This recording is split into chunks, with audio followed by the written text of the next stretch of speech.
Assalamualaikum warahmatullahi wabarakatuh. Saya Deviani Rizky, calon guru penggerak angkatan ke-8 Kabupaten Bener Meriah, Provinsi Aceh. Di video kali ini, saya akan memaparkan koneksi antar materi mengenai modul 2.1, yaitu pembelajaran berdiferensiasi. Selamat pagi semua, ku nantikan dirimu di depan kelasmu. Pembelajaran berdiferensiasi adalah pembelajaran yang dirancang untuk memenuhi kebutuhan belajar yang berbeda-beda dari setiap siswa di dalam kelas.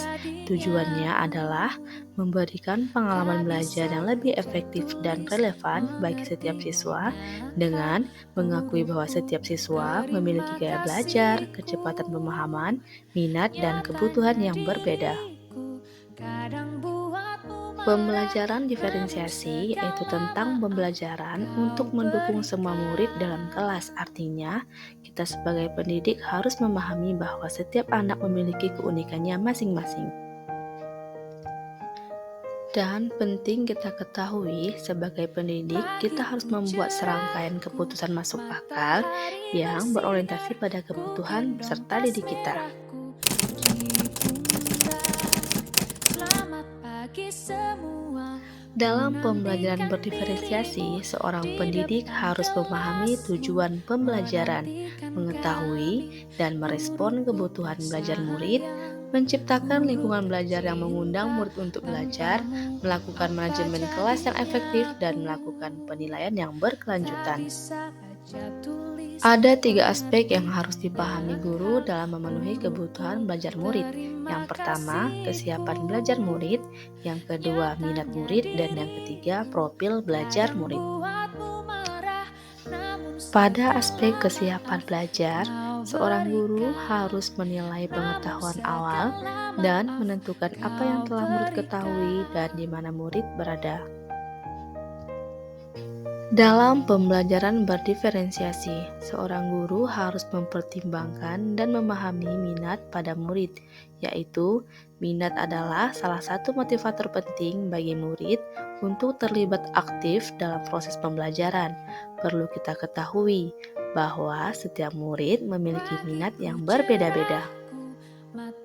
Pada profil belajar murid, seorang guru harus memahami dan mengetahui dengan benar mengenai lingkungan, budaya, gaya belajar, dan kecerdasan majemuk yang ada pada murid.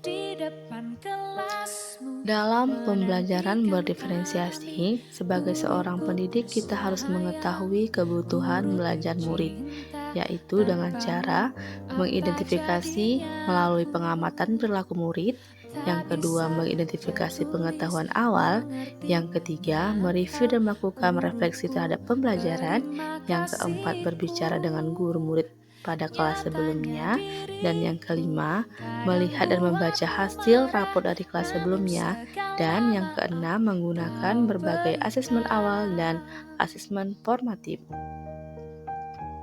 Selanjutnya, strategi dalam pembelajaran berdiferensiasi, yaitu terbagi menjadi 3. Yang pertama, diferensiasi konten. Yang kedua, diferensiasi produk. Dan yang ketiga, diferensiasi proses. Yang pertama, diferensiasi konten, yaitu berkaitan dengan apa yang kita ajarkan seperti materi, konsep, atau keterampilan yang perlu dipelajari berdasarkan kurikulum dengan membedakan perorganisasian atau format penyampaian, bukan mengubah atau menurunkan standar kurikulum. Yang kedua, diferensiasi proses, yaitu kegiatan yang memungkinkan murid untuk berlatih dan memahami atau memaknai konten dengan cara membedakan proses yang harus dijalani oleh murid. Dan yang ketiga, diferensiasi produk, yaitu bukti yang menunjukkan apa yang murid telah pahami dengan cara membedakan atau memodifikasi produk sebagai hasil belajar murid, hasil latihan, penerapan, dan pengembangan apa yang telah dipelajari.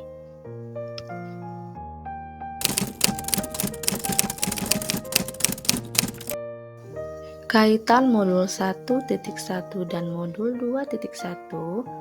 Untuk dapat melakukan pembelajaran berdiferensiasi, Maka guru harus berusaha melakukan pembelajaran yang berpihak pada murid dengan memenuhi kebutuhan belajar murid sesuai dengan kodrat alam dan kodrat zaman berdasarkan filosofi Ki Hajar Dewantara.